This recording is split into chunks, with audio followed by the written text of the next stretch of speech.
Spalio mėnesį padarė susirinkimą. Kokiu metu? 1945 metų spalio mėnesį.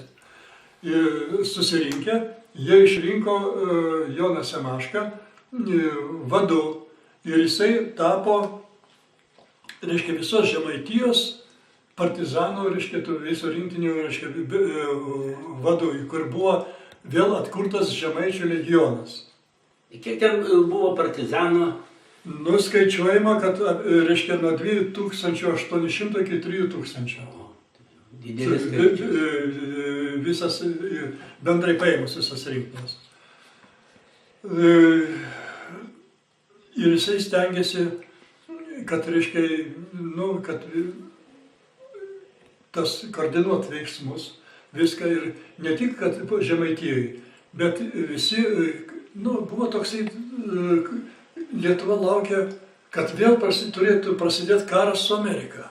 Amerikiečiai turėtų priversti, arba prievartą priversti rusus, kad jie trauktųsi. Ir buvo ruošiamasi vienokio ar kitokio būdų, vis tiek turėtų būti sukilimas Lietuvoje. Ir jie ruošiasi sukilimui. O tam, kad koordinuot, tėvelis žinojo, kad jau ne tik Žemaitijai, bet ir kitose Lietuvos vietose partizaninis judėjimas. O Dzūkijai vadovavo mano mamos sesers vyras Dominykas Ječys, mano krikšto tėvas, Ažuolis. Tai ir Ramanauskas ten vadovavo irgi. Tai reikėjo su jais susitikti. Ir jisai ėjo, aišku, be uniformas, atkeliavo į Dzūkiją per Kauną. Tada ir mes, reiškia, ir pas mus užsuko. Jis iki tol nežinojo, kad mes Lietuvoje esam. Tik tai paskiau per aplinkiniais keliais galiausiai sužinojo, kad mes nepasitraukėm Vokietiją, nepavyko mums pasitraukti Vokietiją, o liko Lietuvoje. Ir tada su mumis susitiko ir paskiau su Kauno rajono ten partizanais susitiko ir paskiau keliavo į Dzūkiją. Susitiko su Ječiu ir Ramanausku. Vienu žodžiu, buvo koordinavimas, vyko partizanai. Laukė visi, kaip Daugaus Manas, kada amerikiečiai priverst rusus pasitraukti iš Lietuvos. Ir ruošėsi bendram sukilimui. KVD, МГБ, tikriau sakant, Ministerstvo государственной безопасности buvo Lietuvos skyrius. Jie jau žinojo, kad kažkoks tai karininkas vadovauja Žemaičių partizanams. Ir jiems buvo svarbu išaiškinti, kas toksai. Jie tik tai žinojo, kad tėvelis slapyvardžias. Reiškia, ten, kad yra toksai Liepa, Rykis, dar ten Gaučas, vienu žodžiu jis turėjo ne vieną slapyvardį. Jiems reikėjo išsiaiškinti tą asmenybę. Ir buvo sprendžiami visur spastai, kad reiškia. Labai padėjo jiems išaiškinti asmenybę, kada, reiškia, o Vilniuje veikia tas generolas Vėtra, kuris, reiškia, kaip ir vadovavo visam pogrindžiui Lietuvos. Tėvelis nuvyko ir į Vilnių, bet jau jisai buvo tas pogrindis ir Vilniaus, reiškia, buvo šnipais, reiškia, ir jie jau buvo tik tai sekama ir laukiama, kada, reiškia, pasirodys Semaška. Ir jiems to tik reikėjo. Kada Semaška pasirodė Vilniuje, susitiko su Liepa, su generolu Vėtra. Ir paskiau, reiškia, generolas Vėtra jį paskyrė jau, reiškia, Šaulių apygardos vadu, taip sakant, įjungė Žemaitiją ir Šaulių apskritį.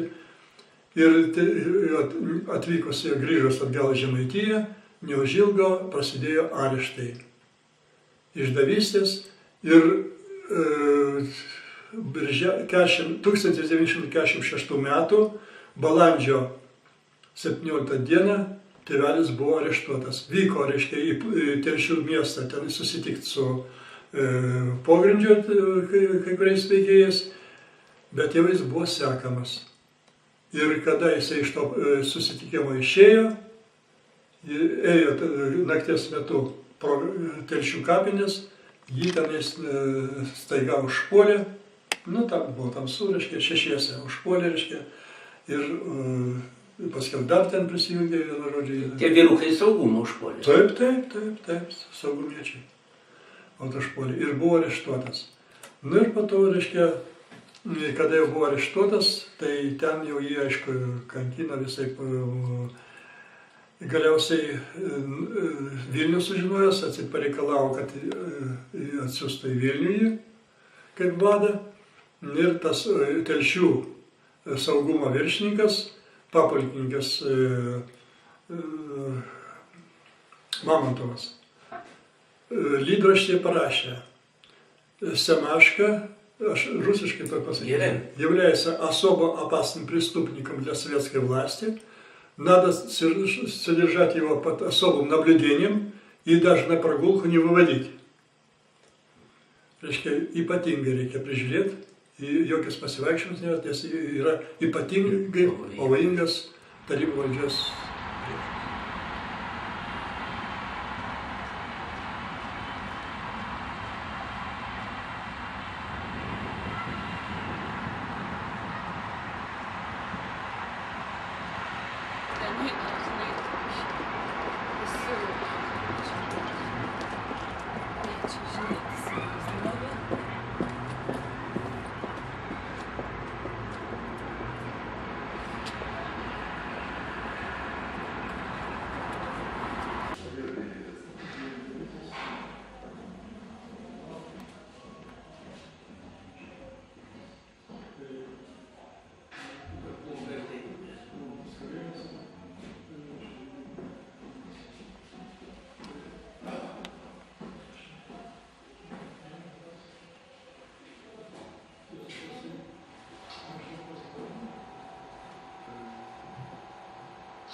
В 1947 m. sausio 21 d.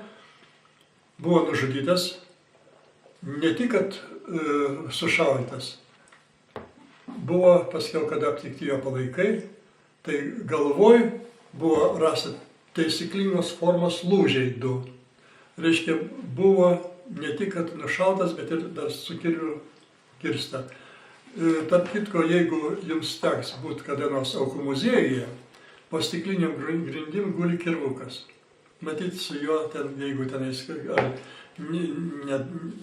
blogai pataikydavo kulką, ar tiesiog iš to įsitimo, reiškia, jie pribaigdavo su to kirvuko. Reiškia. Tai tėvelio galvoj kaukolė, reiškia, du lūžiai. Galiu parodyti.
papasakosiu apie tėvelio apdovanojimus.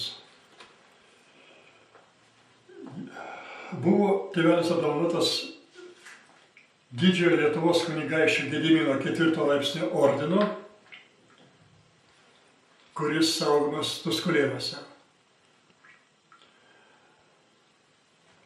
Vyčio kryžiaus ordino komandoro Didžiuoju kryžiumi 1928 metais. Va šitas.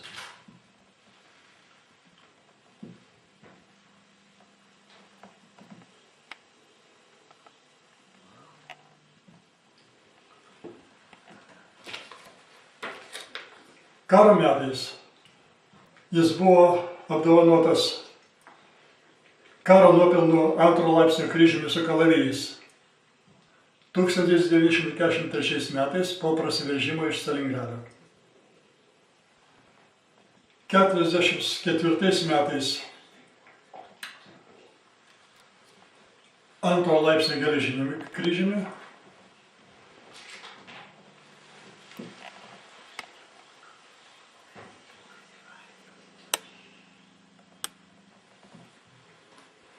ir 1945 metais, baigiantis karui, buvo apdovanotas 1 laipsnio riterio kryžiumi.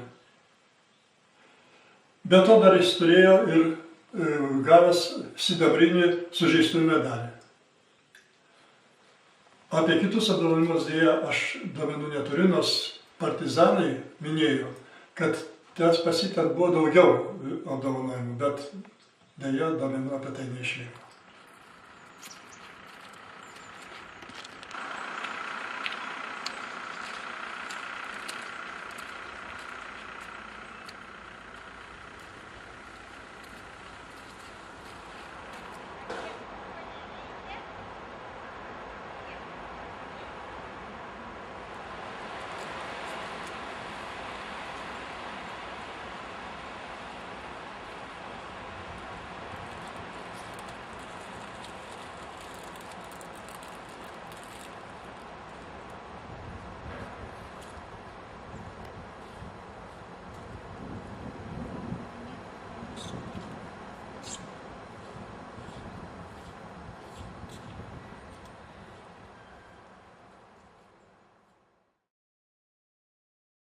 Sakalėli, kur tu skrajoji, gal tėviškėlai žinias nešioji, kas ti naujo, kas ti girdėti, toj mylimoji šalalai, kas ti naujo, kas ti girdėti, toj mylimoji šalal. Oi partizanė vargo sūnelį, kamgi tu klausi tokių žinielių, drumsčia vėjai tavo sodybą, liūdi visa šalalai, drumsčia vėjai tavo sodybą, liūdi visa šalal. Tavo sodyboj vingiuoti grioviai, namo griuvėse apšiorę stovi, oi titoli tarp berželių, tris